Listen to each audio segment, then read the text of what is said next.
Hey everyone, this is acyuta-bhava from Nightlight Astrology. Happy Monday, everybody. Today we are going to preview Venus's retrograde in the sign of Capricorn, which is coming up later in the month of December. Now, this is one of the biggest transits of the year, so I wanted to just get out in front of it a little bit because Venus is starting to close in on the conjunction with Pluto, very slowly coming about, and it's going to be also losing its speed, meaning it's starting to gradually slow down. And this is one of the biggest transits of the year, and it might get lost in the shuffle a little bit toward the beginning of December because there's a big eclipse coming on the next new moon, which we'll be doing a lot of work to cover. But this is a good one to be aware of. I think this is arguably one of the bigger transits of the year. It's a Venus retrograde that happens to go retrograde right as it's in a conjunction with Pluto. So major stuff. So we'll be taking a look at that today and just getting everybody ready for it. We're going to be covering this at least a few more times, with taking it through the houses and everything. But just kind of preparing us for it today, and then we'll revisit it in December again. So before I do that, I want to remind everybody that I am in the midst of my Kickstarter campaign, the last 40 days or so of the calendar year.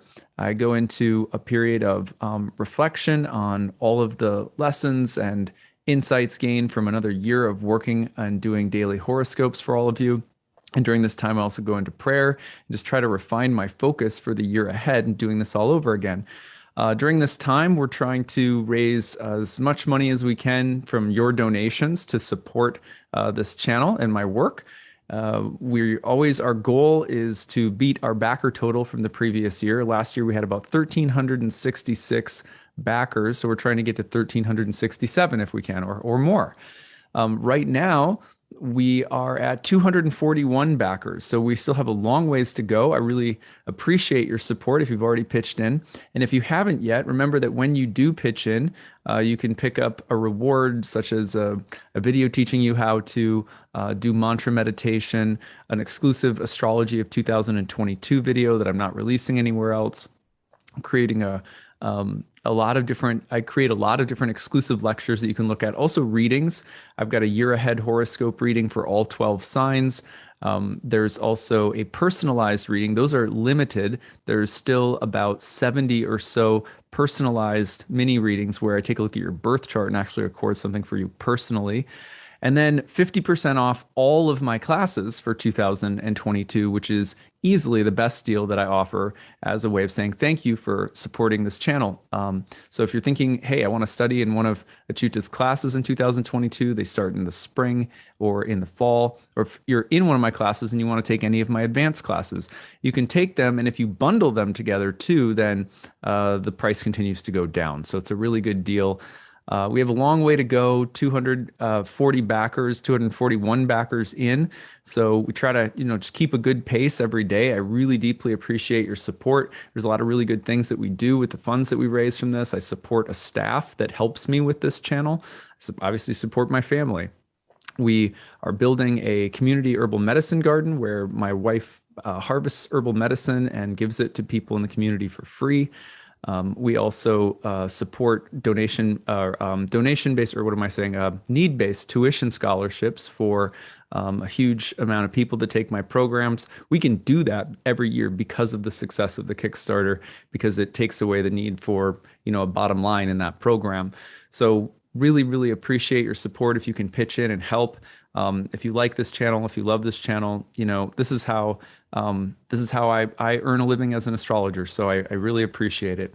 Okay, so that being said, the link to the Kickstarter is in the description of this video and in the comments section. If you click on it, it'll take you there, and you can pick out a reward when you pitch in. So let's go to the real-time clock and take a look. Here is the real-time clock, and I want to just fast forward this a little bit and show you what's happening. First of all, it seemed appropriate to start talking about it because we have Venus now less than 10 degrees away from Pluto.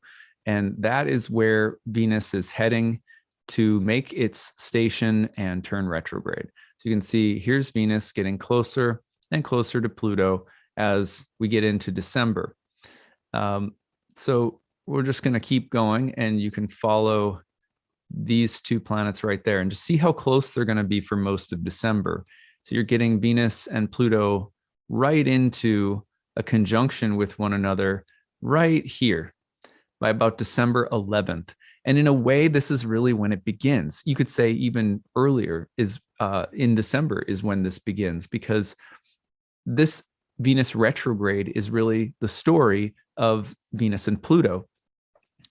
So let's watch how this evolves. So December 12th, you see now Venus is slowing down at this point, and we're getting to just about the right here is just about the winter solstice, right around December 19th, and Venus is stationed and then is turning retrograde in the conjunction with Pluto, less than a degree away, by about the 20th, and then is heading back through the conjunction with Pluto in the early stages of the retrograde. So you can see here's Venus going back through. That's by about Christmas Day. And then it continues backward. Now, let's trace out the rest of the cycle. You can just follow Venus there. It's in the 11th house at the moment. And you'll notice that we're into January. And when Venus crosses the space of the sun, that's about January 8th into the 9th. That is the rebirth moment for Venus, where Venus is flipping onto the other side of the sun, will now slowly start to emerge as a morning star. It takes a little while. But then we see Venus's retrograde going on. And this is late January now. We're going to see Venus station again by about January 28th. And then the 29th into the 30th, you see Venus turn around and go direct again. Then Venus is going to have to go back through all those degrees in Capricorn, at which point, by the time that Venus conjoins, there's a nice Venus-Mars conjunction. You can see the two of them coming together, which is pretty interesting. You can see the two, here they are, like they're coming together in a triple conjunction with Pluto by March 1st, right? So it is a long period of time that Venus is now going to be in Capricorn. And here comes Venus across Pluto by March 3rd, and then finally conjoining with Mars as it crosses into Aquarius, right? So long dance. And Venus and Mars, the quintessential masculine and feminine planets, the two lovers. So this is a long drawn out process that we are just starting to get into, and it's going to intensify really quickly now. By the time you get to, I would trace it out to about December 4th, which is the new moon solar eclipse, the beginning of the next new moon cycle. We are not that far away from that right now. As soon as we get there, then you've got Venus in the engagement range with Pluto. And at the same time that's happening, we've got an eclipse coming through. So December 4th to me is sort of what I would call the beginning of this whole cycle. And you can see how long Venus spends in Capricorn dancing around with Pluto and eventually with Mars and Pluto together. So there's a long, slow burn that's happening around this transit. we're going to visit this we have to visit this a number of times to really deepen our meditation on this astrological event and really understand it. So I have a number of things ready to go today, which is, first of all, I wanted to just show you the astrology of it on the real-time clock.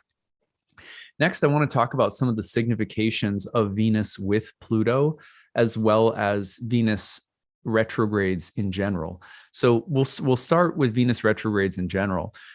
When Venus is changing from an evening star to a morning star, Venus's nature is changing in a fundamental way. Usually the change from moving from evening to morning for Venus moves Venus from a more yin expression to a more yang expression, which unfortunately can mean that Venus retrogrades signal periods of conflict, dis-ease, social unrest, social, romantic, relational provocation. Venus retrogrades can signal that, Venus is moving into the morning star position, can be like a herald of war, basically. If you think back to the last time that Venus was retrograde, it was around the June of 2020. And it was around that time that the protests in the United States emerged after George Floyd was killed. And that was a huge period of social and civic unrest. So it is not uncommon when you see, and I'm not saying something like that is going to happen again. We know that something on that scale doesn't happen necessarily every single time that Venus turns retrograde. But it was a good example for a few different reasons. One is that when Venus turns retrograde and goes into the morning star position, there tends to an exploration of the shadows of our relationships, whether they're social and cultural or interpersonal, they tend to reveal themselves. So for that reason, Venus just has a little bit of the I always think that one way you can understand Venus turning retrograde, moving into that morning star position, is a bit like Venus being in Aries, that there's just a little bit more of the need to assert oneself, or power dynamics or differentials or struggles, or questions about dominance and submission. Those kinds of tensions come into play during Venus retrogrades a lot more than you would expect from a Venus transit, right? And so it becomes really important to understand the house position of Venus in your birth chart. Where is Venus creating this transformation? And honestly, the overall process of Venus going through its retrogradation and so forth can be very positive. By looking at these kinds of tensions, our relationships often, sort of level up. They can evolve and grow and become more mature. We can go deeper. We can uncover new levels of intimacy. But there almost has to be a willingness to look at things that are controversial or challenging. Let's call them blocks to harmony. Because if Venus is the ultimate harmonizer of the planets, the one who's trying to take unlike things and somehow, make them, coordinate them so that they can work together, like a really good decorator that looks at a bunch of stuff in a room and says, on the surface, it doesn't look like these things should work together, but if I arrange them in just the right way, they all do. That's the gift of a good, I would imagine, like a good designer. Well, in a sense, Venus is the designer and is going to take some unlike parts and rearrange them, but along the way there can be tension and struggles because of that. So now it's different though based on everybody's birth chart, because it's not that romantic relationships are necessarily going to be the focus just because it's Venus. If Venus is, for example, in your ninth house, retrograding, there could be ideological, political, spiritual, philosophical, or religious tensions in some kind of classroom setting in, let's say, your university that you're attending, right? So if it's in the 10th place, maybe it's something happening in the work environment, right? So, if it's in the third house, it could be with a sibling. If it's in the fourth house, maybe something's going on around home and family. So Venus's retrograde doesn't purely indicate that everyone's romantic relationships are going to be up for some kind of review. If it was in your seventh house, maybe a little bit more likely. But then also, interesting thing about Venus retrogrades is certain kinds of conflicts from the past, or certain kinds of relationships from the past, can also come back or be up for review somehow. So these are some of the things initially that I would just want everybody to prepare for. And one of the things that we'll be doing in the month of December, we'll be taking Venus through the houses so that everyone's ready for what that might entail. But you can get a head start by just looking at what house Capricorn occupies from a whole sign perspective in your chart. And there you go. I wanted to read you guys a passage today. This passage comes from, one of my favorite cookbooks, The Archetypal Universe by Ren Butler. He has a nice section on Venus Pluto. I'm going to read you a few sections. He talks in one part about nature and the arts, and Venus Pluto and nature and the arts. He says, deeply beautiful nature, sexuality as a force of cosmic dimensions, organisms that kill their mates or die after copulation. In the arts, primal and powerful art, Dionysian art and music, intense and profound harmonies, titanic music, the torments of art. Cinema, themes of passion, seduction, prostitution, pornography, wild energies, obsession, betrayal, or rape. Comedy of endearing badness, love gone bad, scatology, thespians who excel in themes of primal, forbidden, dangerous, or fated love, as well as passionate, sultry, femme fatale characters, actors with a smoldering appeal, seductive minxes, great lovers. Talks about archetypes and spirituality, Eros and Thanatos, beauty and the beast, desire and death, love as a cosmic force, Shakti energy, the lotus as symbol of the sexual power of the feminine principle, sacred temple prostitutes of the matriarchal era who taught sexual mysticism, tantra, right? So he goes on. Shadow qualities, overbearing sweetness or friendliness, a manipulatively yin style, passive forms of aggression, a pushy or obnoxious aesthetic, a love of power, power infatuation, urges to control one's friends and loved ones, intense projections, damaging one's friendships, romantic obsessions, dangerous or forbidden love, harmful temptations, sexual addictions, throwaway relationships, urges to use sex or beauty for ulterior purposes, a habit of destroying what one loves, loving what is lost or dead, the shadow side of beauty, the challenging side of being too beautiful, feelings of jealousy or possessiveness, a sense of betrayal, love is a fire. Some good ones in there, right? I love he strings together adjectives in only the way that people who come from the Tarnas school of thought can do. If you've ever read Cosmos and Psyche, you should recognize that those long strings of adjectives, very similar to Richard Tarnas in his book Cosmos and Psyche, and I really resonate with it. It's beautiful to see this just kind of flowering mandala of words that can be used to get into an archetypal combination. So, at any rate, the simple point being that Venus, when it gets together with Pluto, as well as going through this shift into the morning star position, brings a level of catharsis and transformation that is pretty profound. Now, one thing that I noticed students, my own students doing, students of astrology in general doing, something that I did early on in my career, was to think that Pluto's intense transformation meant that it was a blowout one-time event, like some big thing that would happen, some big event that would, like nuclear. And I was talking with a friend of mine the other day, and he said something that I really liked. He said, when I think of transformation, earlier in life, when I was young, it might have been more like that, like a singular event that was like just a bomb going off. But as I've aged, what I come to realize is that transformation is, let's say that you hang out with someone, every few days. Well, let's say you do that for 3 months. And let's say during that 3 months, they're working out every day or something like that.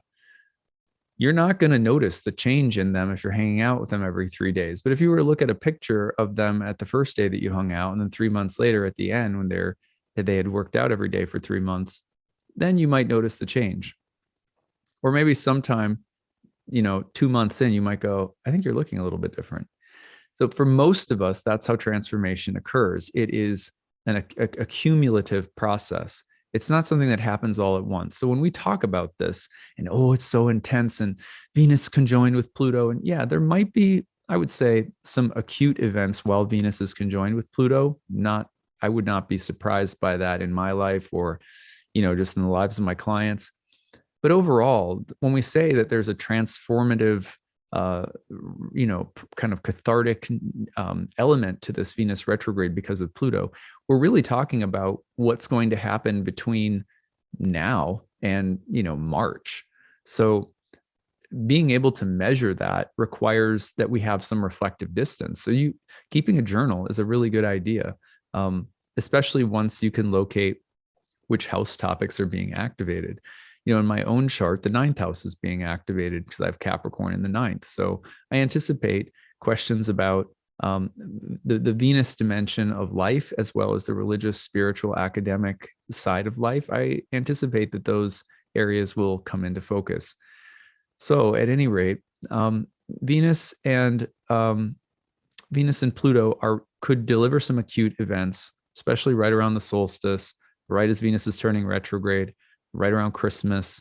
But I would say that the transformation that we're all probably going to experience due to this retrograde will be something that you can't measure based on an event. It's something that's process oriented that you'll notice between now and then, which is also why it's important to talk about it in advance and not just focus on it as an acute event. So, at any rate, the other thing to note with Venus and Pluto is the need to visit things that are dark or taboo or superstitious or things that lie or lurk in the unconscious. So, for there to be things coming up for us to see that maybe we haven't been able to see, or to address things that we haven't been able to address, to get underneath the surface in some area of our life. Again, I would look at the house location. That is going to be the work of this. So when I think about Pluto, one of the things I think about is sort of like an archaeology of the unconscious. It's digging stuff up that's in there already. It's not something, it's not like Uranus, or there's something sort of brand new and fast and flashy that appears out of nowhere and disrupts the status quo. Pluto is like pulling things, out from, underneath the cushions of your couch. It's pulling back the refrigerator from the wall and sweeping out behind it. I'll never forget when Pluto was conjoined to my natal moon. My father came and visited with us. I was living in Maryland at the time. My dad came and visited. And thank you for your prayers, by the way. He's last I talked to him, he was feeling a little bit better, but still feels like a freight train hit him from COVID right now. So your prayers super appreciated. But he came and visited, and basically I had gotten us tickets to go see a play that was called Pluto. Like, I'm pretty sure the name of it was just Pluto. And I thought, well, this ought to be fun because Pluto's going to be on my moon while my father is visiting. So while my father was visiting, just like a day or two before he got there, behind the refrigerator in our kitchen, a pipe burst in the wall, or like burst or started leaking, and it was leaking sewage. It was like a sewage pipe running through the wall or something like that. So it was ultra yucky. And we had the wall opened up and the refrigerator pulled back. So that's a little backstory. Okay. So it was very Plutonian already. Then my dad comes. We go and see this play, Pluto. And in the play, it was a story about a boy living with his mom, and the father was no longer in his life for one reason or another. And he was really angry and really struggling. And at number of times during the play, as the drama was mounting and the son was trying to cope with the demons of his father, and his mother was there trying to like help him figure it out, they'd be talking in the kitchen. And basically what would happen is the refrigerator on the stage in the kitchen would start to glow red and shake. And every time what started happening was the door would open and the mythical Pluto would be trying to crawl out of the refrigerator into the kitchen to address this boy and his mother, who were trying to deal with this absent or violent or drunk father or something like that. And so it was really surreal for me to be sitting there watching Pluto trying to crawl out of a refrigerator into a family dealing with this topic of the father, while my father was visiting, and we had the refrigerator pulled out in my kitchen because there was like a sewage pipe burst in the wall. How crazy is that, right? But then this gets even crazier, right? So then after that play, the next day, we came to find out that my father was talking on the phone with someone. We didn't know who it was, and we came to find out that he was talking to another woman that he was seeing, and of course found out that my parents were going to get a divorce. So we found out in the weirdest way that my father was seeing someone else and that he and my mother were getting a divorce. That news all came pouring out while my father was visiting. We saw the Pluto play, and the refrigerator in the kitchen was being away from the wall, being taken out to fix this sewage bursts in the pipes. Isn't that crazy? So now that was those were like acute events, right? That was Pluto conjoined the moon in my natal chart, slow moving transit. But that one, while that was an acute event, during the Pluto transit overall to the moon in my chart, for example, my parents got divorced, but I got married. So that theme of death and rebirth, regeneration and loss um, was there. And then, my first daughter was born as well during Pluto on the moon, and we bought our first home, moved out of an apartment as my wife was pregnant and got our first house. So that that theme of like death and rebirth was, and it was painful throughout because I'm getting married, but I'm losing my family at the same time. So it was a deep, complicated process and a lot of healing that happened during that time, of course, but a lot of uncovering of family secrets and shadows. So that's the kind of work that Pluto tends to do for us. And with Venus, it's into the realm of sexuality, friendships, relationships. Who, where, and when are we trying to keep the harmony or peace within our lives? And that can be it can be a challenging thing when Venus is shifting to the morning star, because its shift to the morning star takes Venus into the underworld.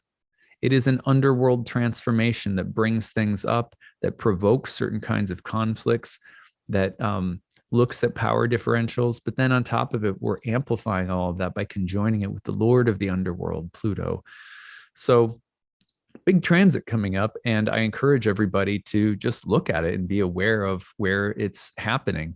I'm going to go run. I'm not going to do a deep treatment, but I think what I'll do just today, just to get people like a primer for this, is let's just take it through the 12 houses and I'll give like little tiny keywords, just to reminders for people who, most of you probably know this already, but this is just for people who don't. So if you're an Aries rising, it lands in your career house, right? So you're going to look for that. If you're a Taurus rising, it lands in the ninth house associated with beliefs, religion, spirituality, travel. If you're a Gemini rising, then it lands in your eighth house, a place where we have debts to other people have them to us. A lot of deep karmic contracts, you might say. And that house is also a place that's associated with death and loss and fear and worry and sometimes overcoming those things. All right. If you're a Cancer rising, then it is definitely happening in your marriage house, in your house of intimate relationships. Sexuality was a part of that house traditionally.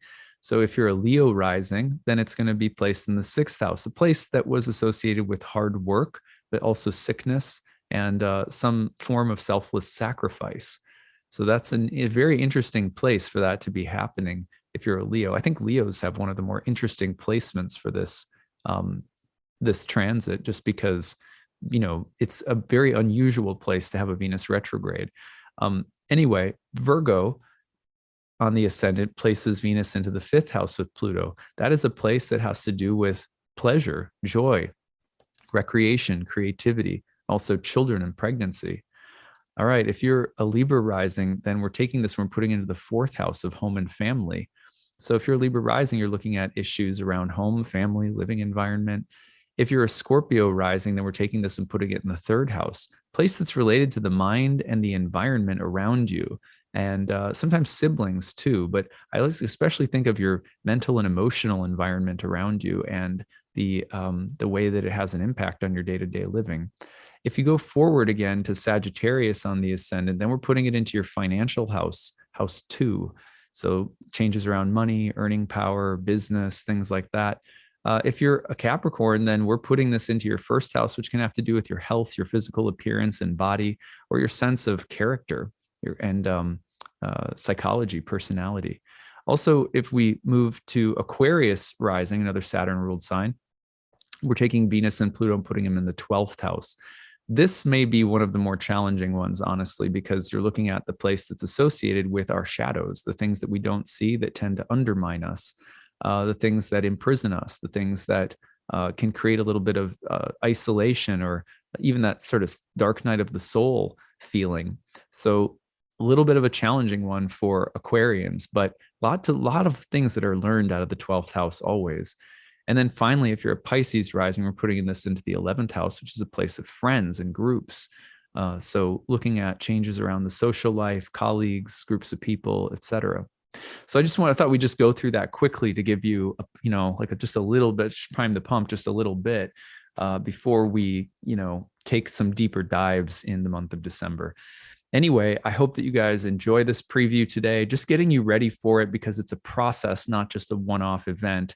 And the process is something that begins as soon as we start, begins more, the more that we start processing it consciously. So that's what I've got for today. Don't forget, we're at 241 backers. I'm hoping we can get to 300 in the next day or two. But we got to keep the momentum going as best we can between now and the end of the year. So we're doing this fundraiser every day till the end of the year. If you love this, if you like my videos, if you share them, if you subscribe to the channel, if this is a source of daily spiritual nourishment for you, then I ask you consider donating and supporting the channel in the year ahead. For me and my family and my staff, we all deeply appreciate it. And pick out a reward when you do. Come study in one of my programs for half off or something like that. All right, that's what I've got for today. Take it easy, everyone. Bye.